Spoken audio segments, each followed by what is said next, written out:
Welcome to the Daily Update, where I'll go over the action in the market for Monday, May 8th, and then we'll see how things look for Tuesday, May 9th. It was a real sleepy day. The S&P 500 didn't go very much above or below the unchanged level for the whole day. It really hasn't changed our technical picture. Before I get started also, there are some additional charts that I'm going to show later on in the video. I also posted a supplemental video covering those same charts that you might find interesting. What we're trying to do is look at the S&P 500 as well as other indexes and compare those with interest rates to see if we get any insight from that. And some charts are looking more positive, some are looking a little bit negative, but right now a lot of those charts are looking neutral, and I will address those later on. Just before I get started, please note from May 9th, which is today, until the 14th, I'm still traveling. I'm trying to do the best that I can to post videos every day. I may not be able to do that all the time, and I'm definitely not going to be able to post the weekly video, the intermarket analysis video, or the deep dive video. There is the new supplemental video posted that I talked about just a second ago. Please feel free to check that out. Let me know what you think of that, if it does help you by providing more insight and helping to make better decisions as to what's going on right now. I do have a podcast that's available. Once I return from this trip, I'm rethinking that of possibly making an audio-only podcast where I will also have a PDF of the slides that I talk about, but I'm still working with that as an idea right now. There is a PDF in the description of the slides and charts that I use, not only for the podcast, but also for the video that you're watching right now. I do have a private Facebook group that you're welcome to join. I try to post things there as well. And then any other platforms, I still really haven't heard back from folks on this, but there's a lot of other platforms out there. If you use them, if it would be helpful for me to post things to those platforms, please let me know. And I don't have a poll posted for this week. All right, let's go back and talk about what happened. We had a flat open and prices just went a little bit above and below the unchanged level for the entire session. That's all that happened. We were up 0.05%. Volume did drop to below average. The technicals are mixed right now. We have some positive signs and some negative signs. There's also still a lot of negative divergences that we're seeing that could lead to further weakness at some point. We're also bumping up against some pretty significant overhead resistance that the market hasn't dealt with yet. The S&P has overhead resistance. The NASDAQ and NASDAQ 100 also have overhead resistance. Inflation and interest rates are really the name of the game right now. We will be getting CPI on Wednesday, and that might mean that Tuesday's session is pretty calm ahead of that report coming out. Hopefully that will give us some insight as to where inflation is headed from here. Earnings season, we're starting to get towards the end of that, but we're still getting reports each day. There's also some talk over the weekend about the debt ceiling, and I'll address that here in just a moment. We're just waiting to see if we get any more banking information. What are some comments that we can make? There was this thing called SLOOS. That's a really weird acronym. It's the Senior Loan Officer Opinion Survey on Bank Lending Practices. Try to figure that one out. It confirmed what we really already knew, that lending standards have tightened. They're making it harder for people to borrow money, and banks expect to tighten standards across all loan categories, so personal loans all the way up to corporate loans, over the remainder of 2023. Also, they expect credit quality to deteriorate. The market could have really tanked on that news. It gyrated around a little bit, but then kind of went back to what it was doing before. Also, there are concerns over the debt ceiling, and this continues to grow as we're getting closer and closer to that deadline. Over the weekend, Treasury Secretary Yellen, in her angelic, sweet voice, warned of economic chaos if the debt ceiling is not raised. We can look at this in two ways. One, it's political posturing. It's what they use to try to manipulate and get what they want in Washington, D.C. But at the same time, this is a very serious issue. And if the U.S. was to falter on its debt, that could really create some significant problems. It's also been stated that the president will be meeting with the House Speaker on Tuesday, as well as some other congressional leaders, to try to come to some sort of a conclusion, or at least have the process carry on. The New York Fed survey came out of consumer expectations, and it showed a 0.3 percentage point decline if they look out 1 year ahead as to what inflation might be. They're now saying it will be at 4.4%. However, when they go 3 to 5 years out, Expectations increased by 0.1% to 2.9% for the 3-year and 2.6% for the 5-year outlook. So folks are still expecting that inflation will be around. The dollar was up and interest rates were also up in Monday's session. The 10 to the 5 and the 30 to the 5 are back to being normal, but the 10 to the 2 and the 10 to the 3 month still remain inverted. Those are the most important ones in my opinion. Sentiment is positive. It was unchanged. It was at 60 last time and it remains at 60 right now. Our trend is positive, but even though the green line's on top, it came down, so it is weakening a bit. However, the ADX is still below 20. It's still below its moving average, and both the moving average and the ADX are below 20. I've kept our bias at positive because of the strong up day on Friday and the kind of up day that we had on Monday. I'm still keeping our momentum at mixed. There's really a lot that has yet to be decided in the market. We only had one economic report that came out. It was wholesale inventories. They were unchanged. They expected it to be up 0.1%. Last time it came in at being unchanged as well. We did have a blog post from FactSet. It says that the S&P 500 companies that have more international exposure are reporting a revenue decline, which is kind of strange because in the first quarter of 2023, the dollar's been going down and the exchange rate should be more favorable to these companies, but that's not what's happening. So it's kind of a surprise to see this being revealed in the data. The chart over here on the left, it shows that the S&P 500 companies that have more than 50% of their revenue in the U.S., they're up 2.7%. All of the companies are down 2.2%. Those companies that have less than half of their revenues from the U.S. are down 10.2%. We're kind of seeing that reflected in this other chart as well. To give you a little different look, when you take all of the S&P 500 companies together, companies are mainly getting their revenues from 60% inside the U.S. and 40% internationally. Let's go in and look at our charts. First, looking at the intraday analysis, we just had a flat open and we chopped above and below the unchanged level. This little gyration is when that sluice report came out, but it really didn't have much of an impact overall. Here's the 10-minute intraday chart. We were pretty much flat to slightly declining in the initial overnight session. Then we picked up in the pre-market session and we're looking more positive, but then we were seeing some weakness going into the open.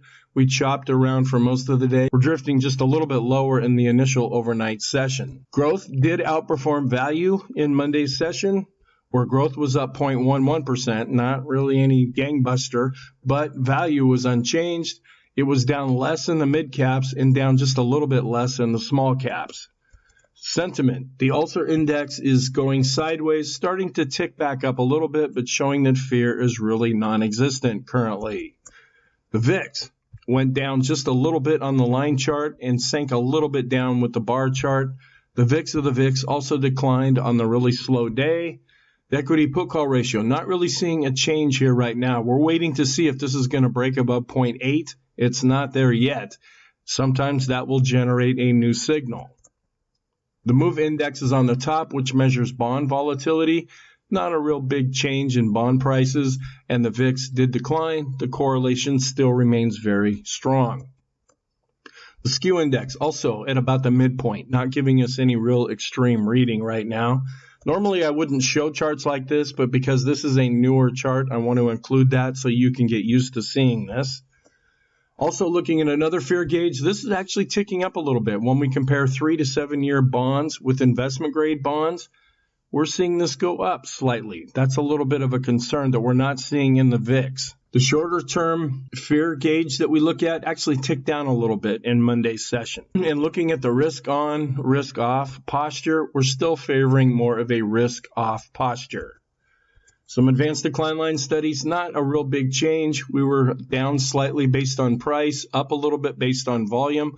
We're still working off this longer term negative divergence, which could feed into more of a downtrend at some point in the future. The highs lows continue to decline on the 5 period as well as the 10 period. The advanced decline ratio is slightly above 0. The accumulation distribution turned back up after coming back down to the moving average. That's positive. We're still seeing this negative divergence when we look at the S&P 500 on the top, where it was matching previous highs. We did not break to those highs with a cumulative look at the NYSE advanced decline line, nor did we with the normal NYSE advanced decline line. That could feed into some weakness in the near future. However, if you just look at the advanced decline line and compare it with the S&P 500, it still continues to hold up. But looking at common stocks, we still have a negative divergence here. I know this one line is out of place, where we were making a higher low with the common stock advanced decline line, but making a lower low at the same time when we look at the advanced decline line volume. That's another negative divergence. Looking at our broader range, the NYSE, we're pretty much back up to the moving average. We declined a little bit with the S&P and the mid caps, and we continue to show more weakness with the small caps. Looking at our trend, the green line is still on top, but it is declining. The red line's down below, so we default to positive. However, the ADX continues to decline, and it's below the moving average. So we're in a trendless environment, but we still default to the positive side because the green line is on top. Volume did drop off a bit in Monday's session, not really surprising. On the short term, here's the daily chart where we're just barely above this pivot point right now. That could act as very short-term supports.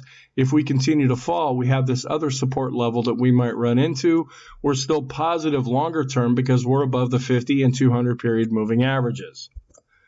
We're still slightly above the 20 period moving average, so this has helped the short-term trend look a little bit more positive. We're slightly above the simple moving average. The stochastics in the midpoint with the short term, intermediate term, still negative but showing some improvement, still coming down after being extreme positive with the longer term stochastic. Our rainbow, we're still above all of the moving averages that are plotted here with the short term rainbow chart. The force index is slightly above zero, that's positive. Looking at the intermediate term, the balance of power is coming right back up to the dashed line. We're still in between the double and triple exponential moving averages on this chart, but this is showing that support continues to hold. The go-no-go system remains neutral with the lighter shade of blue bars. Looking at the anchored moving average going back to the all-time high, we're still maintaining price above this level. If we do start to go down, we'll be watching this 4,076 or 77 level to see if that support level holds. The TTM squeeze is turning a little bit more negative now with the red bars. However, the red bar did change to a lighter color, and that's a little bit more positive. Here's a longer term look at the TTM squeeze. This is when we use it like an oscillator to try to signal overbought and oversold conditions. We're just a little bit above the midpoint with our standard deviations chart. We're also a little above the midpoint with the Bollinger Bands. And in the intermediate term, we continue to be above all of the moving averages. The PMO study still shows long term is positive, intermediate term is positive, but rolling over, and we're declining in the short term, but we're still just barely positive. Our Arun really did make a big change. Selling really picked up as buyers are decreasing. That has forced the oscillator to drop below zero, so that is more negative. The McClellan oscillator also showing a negative divergence where the S&P was going up, but the McClellan oscillator was not matching that. When we look at the raw value of the McClellan oscillator, we're below zero and declining, so that is also negative. The Swindlen Trading Oscillator, based on price and volume, did decline. The McClellan oscillator that measures the NYSE, also seeing this negative divergence. The Elder Impulse System remains positive for the S&P. The PMO study is still negative, and we're also negative based on price and volume. The PMO study also showing this negative divergence within the PMO study. We ticked up just a little bit with the buy signals, but we're flat to slightly declining with the PMOs that are above zero. The parabolic SAR remains negative with the dots on top. Looking at our oscillators, we're negative with the slope, the TSI, and the MACD, as well as the PMO, PPO, and then longer term, the TRIX and KST have all rolled over now. We're watching the slope. It tends to be the most sensitive one. If we're going to get back to a more positive stance, this will be the first oscillator to turn back up. We're still above all the plotted moving averages in our moving average tree. The BPI continues to show some internal weakness. We're seeing a negative divergence where the BPI is not matching the price rise that we've seen in the S&P. Looking at the broader range NYSE BPI, we ticked up just a little bit, but we're still below 50 overall, so that's negative. The Chaikin oscillator is trying to cross back above the dash line. That's trying to turn back more positive. The Chaikin money flow, however, continues to decline even though it's still positive. The money flow index below 50 advanced a little bit, but still negative overall. Ultimate oscillator above 50, that's positive, but it did decline. The vortex has the red line on top and advancing, so this has switched over negative. The summation index based on price is declining as well as volume, even though we went sideways, but volume is below zero. On balance volume, trying to come back up to this moving average, but we've not been able to do that yet. Looking at the stocks inside the S&P that are above their 200-day moving average, we're seeing a negative divergence here as the S&P was going up. We're also seeing that same negative divergence when we look at those stocks above their 50-period moving averages. Here's another look at that same chart, hopefully to see which one makes more sense to you or if I still need to make some more modifications. Looking at our line studies and Fibonacci charts, we still have this overhead resistance that we have not been able to break through for the S&P. We're above this 100% retracement level at 41.23. We closed at 41.38. If we start to fall, we'll be watching this for support. It did act as support in Monday's session. Longer term, we have overhead resistance at 41.56. If we can break through and close above that, that would be quite positive. Longer term, if we continue to fall, we have support at the 40.20 level. The Ichimoku cloud, not really showing us anything now. We're starting to come into this green part of this cloud, which could be more positive. Looking at the open, high, low, close, 20-period moving average, we're right in between the high and the open, not really providing any kind of help currently. Our different charts, the Heikin Ashi remains positive. The Kegi chart, though, remains negative, even though it's a red line, it's pointing up.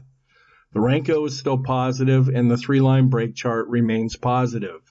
Comparing with other indexes, the S&P equal weight still is underperforming the S&P 500. Looking at our new take on Dow theory, we are breaking out above this blue line with the S&P.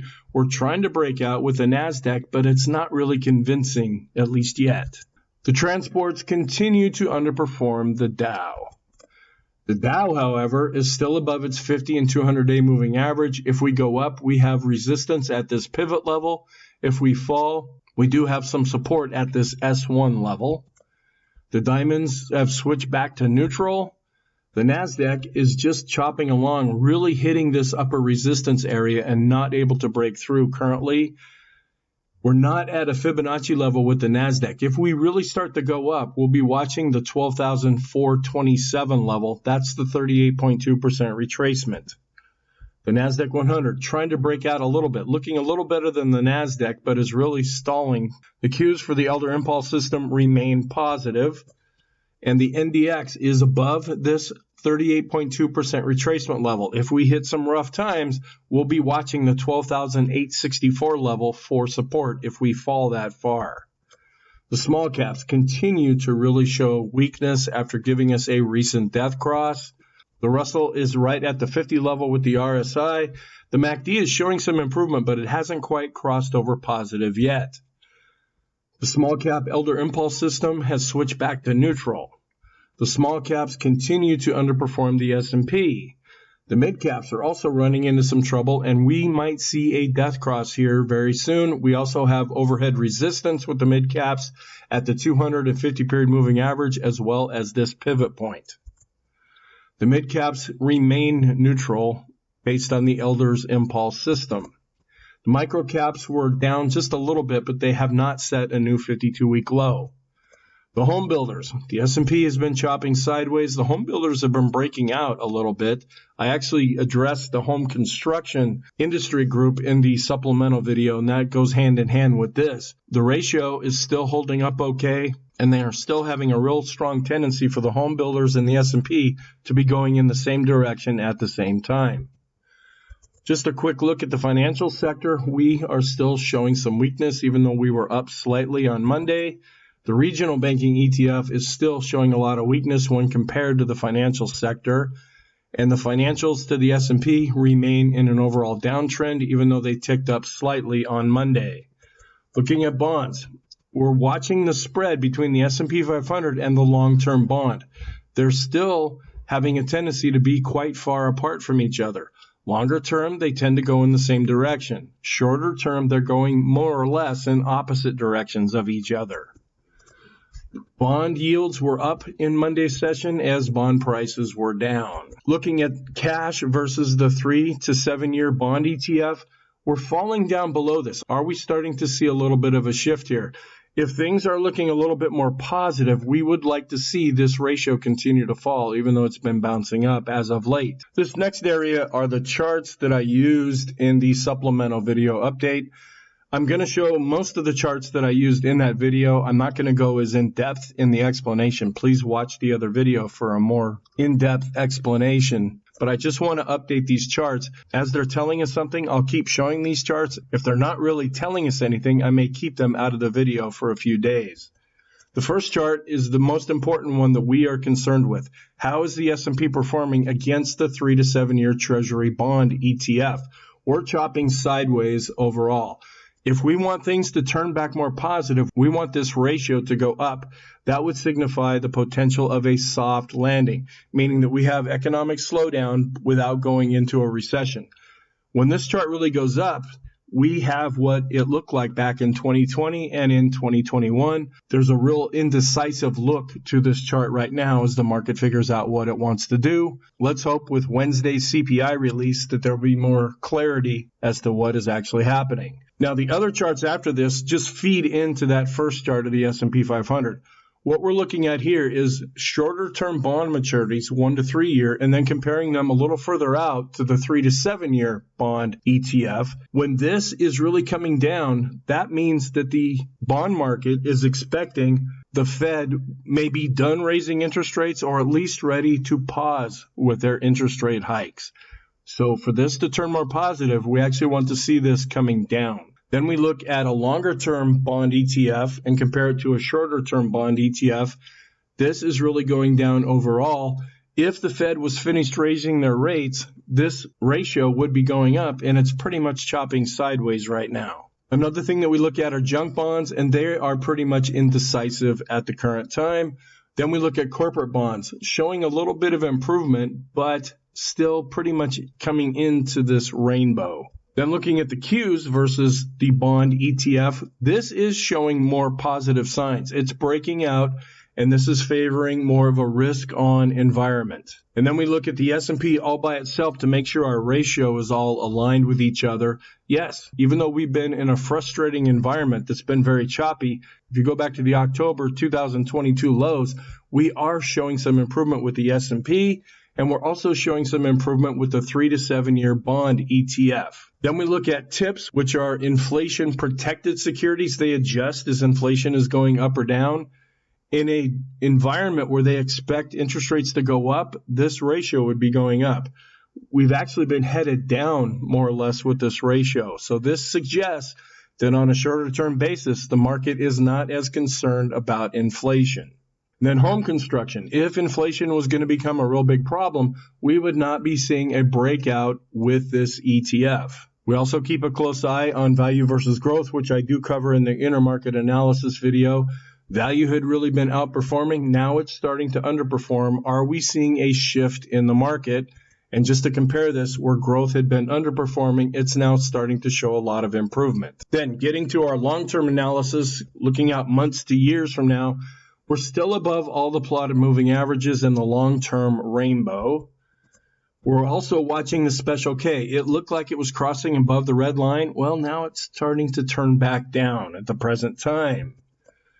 Our longer-term moving average study, we're above the midpoint with the 150 and the 200. We declined a little bit with the 150, but actually advanced slightly with the 200-day moving average. Our long-term trend still appears to be intact. The MACD is showing a little bit of weakness, but it's still above zero and advancing, suggesting that this breakout above the trend line was legitimate, at least for right now. An update of our possible positive scenarios, looking at the 19-day exponential moving average, the advanced decline ratio. We're above zero slightly based on price, and we're slightly at or a little bit below zero based on volume. Looking at our growth to value ratios, the Qs had a good day compared to the S&P. Discretionary, not really showing a lot of strength right now, but large cap growth did outperform large cap value. Our growth to value ratios, the large caps showing some improvement a little bit with the mid caps and actually a bit of a decline with the small caps. The stocks above their 50-period moving average, not really telling us anything all that significant right now. We're right at 50. That is the midpoint. Looking at the mid caps, also just a little bit above 50 right now. And the small caps showing a little bit more weakness down around the 33 area. The stocks above their 200-day moving average, not really giving us any significant signal right now. The utilities ratio, this is another warning sign that I've been talking about for it seems like weeks now. In a good, solid environment, we want to see this ratio going up. It's been going down to sideways. And the 10-day average of the S&P 500 highs minus the lows were a little bit above the 50 level, but actually declining after giving a pretty positive reading. Looking at the broad range, Amex, NASDAQ, and NYSE, we're still below zero when we look at a 5-period moving average of the highs minus the lows. Longer term, though, our 50-period exponential moving average of the new highs minus the lows, we're still above zero, even though we declined slightly. The indicator itself is just barely above zero, giving us a reading of 4. The NYSE breadth thrust, that is still on the books as a longer-term positive signal, as is the SWAG NYSE breadth thrust. 2-year Treasury yield came back up slightly to 4% in Monday's session. We're waiting to see if the yield spikes up, comes back down, and then that will give some support to the S&P. Our staples ratio, not really anything changing right now. We took out these previous spikes. We came up, went down, came up, went down. So things are really indecisive right now to know if this is a legitimate spike or not. So what's our outlook for Tuesday? We're still in the middle of earnings season. Our technicals are still mixed overall. We don't have any economic reports that are coming out. And then the whole list of geopolitical events.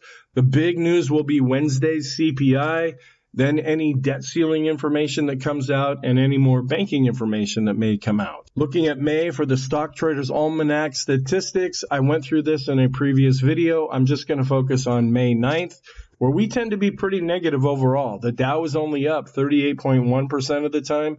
The S&P is neutral to negative, being up 42.9% of the time, where the NASDAQ is a little bit better, being up 47.6% of the time. And then we tend to be a little bit more positive for May, going back the last 72 years.